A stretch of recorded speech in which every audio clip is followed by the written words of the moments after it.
तो नूह में भड़की हिंसा पर बड़ी मस्जिद के मुफ्ती जाहिद हुसैन ने जी मीडिया से बातचीत की। उन्होंने क्या कुछ कहा, सुनिए।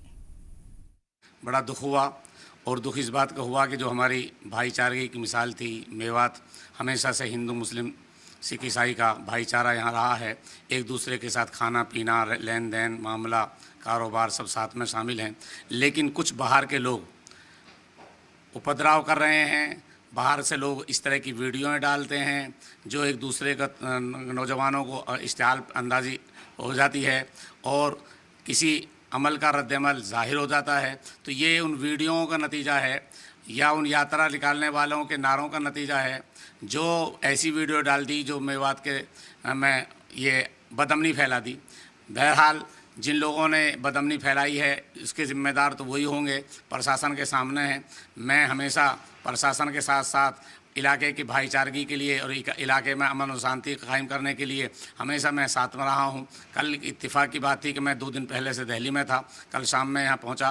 तो मैं अब भी यही अपील करूँगा अपने अवाम से, ख़वास से, नौजवानों से कि बदअमनी ना फैलाएँ, अमन और शांति के साथ में रहें, माहौल को अमन और शांति का, भाईचारे का बनाएँ।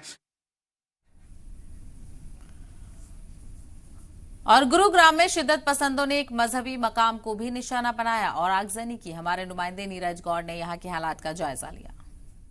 गुरुग्राम के सेक्टर 57 के इलाके में मौजूद हूँ और यहाँ पर जो रात में भीड़ पहुंची, उस भीड़ ने जो धार्मिक स्थल है उसको भी यहाँ नुकसान पहुंचाया है। यहाँ अंदर जाकर के जो तोड़फोड़ है वो की गई है और उसके बाद में भारी पुलिस फोर्स यहाँ पर तैनात की गई है। आप देख सकते हैं कि एक के बाद एक कई पुलिसकर्मी यहाँ जो गेट है वहाँ पर पहुँचे हुए हैं और सारा जो सामान आप देख रहे हैं सब यहाँ पर तहस नहस है। अंदर जो तोड़फोड़ की गई है उसके जो निशान है वो भी साफ तौर से देखे जा सकते हैं। जो गेट है उसे भी उखाड़ दिया गया है और इसी के साथ में आसपास का जितना भी सामान यहाँ पड़ा हुआ था वो सब तोड़ दिया गया। ये भी जानकारी है कि जो लोग अंदर मौजूद थे उनको चोटें भी आई हैं, जिन्हें जो पास का अस्पताल है